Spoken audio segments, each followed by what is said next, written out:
त्याने काल आणून दिलं तर सामान दुकानावर जाऊन तीळ आणले,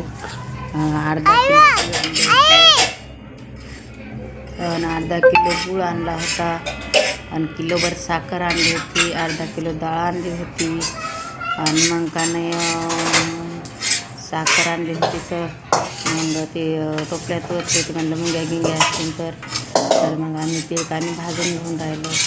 तर पूर्ण व्हिडिओ नक्की पहा तुम्ही, पुढे लई चांगला व्हिडिओ आहे आमचा. हर्षू कसा ॲक्टिंग करते ते पहा.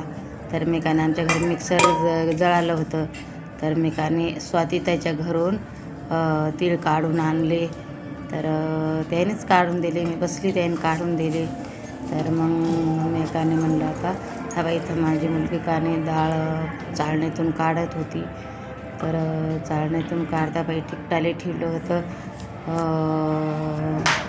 आपा इथं आहे का नाही, म्हणजे खिडकी कशी बसली होती. आमचा हर्षू तर म्हणे मला डाळ दे म्हणे. बाई मी गुळ कुटून घेऊ लागले, कुटणीच्या यानं कुटून घेऊ लागले. तर बाई कुठला याच्यात काने आता का नाही तीळ काढून आणले होते ना, पाय गुळ फोडून घेतला मी याच्यात. आता हे ना मला काने कालवायचा, आता हे कालून घ्यायचा.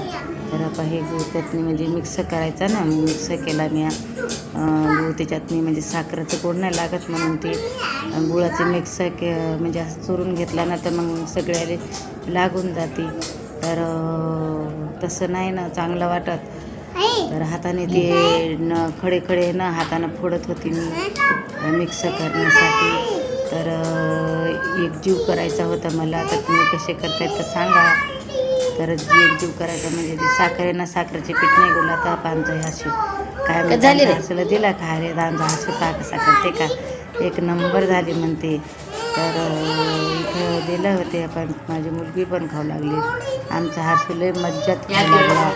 तर डाळ थोडी वाटायची राहिली होती, तर ती मुलीने वाटायला तिकडे दिली. तर ती वाटणं चालू केली. तर आपा सगळ्याला देऊन एवढी कोण उरली तरी आमचा हर्षू नेहमी मागत होता. कशी होती त्याला लय आवडली होती. तर नेहमी हा बोट असा करू लागला.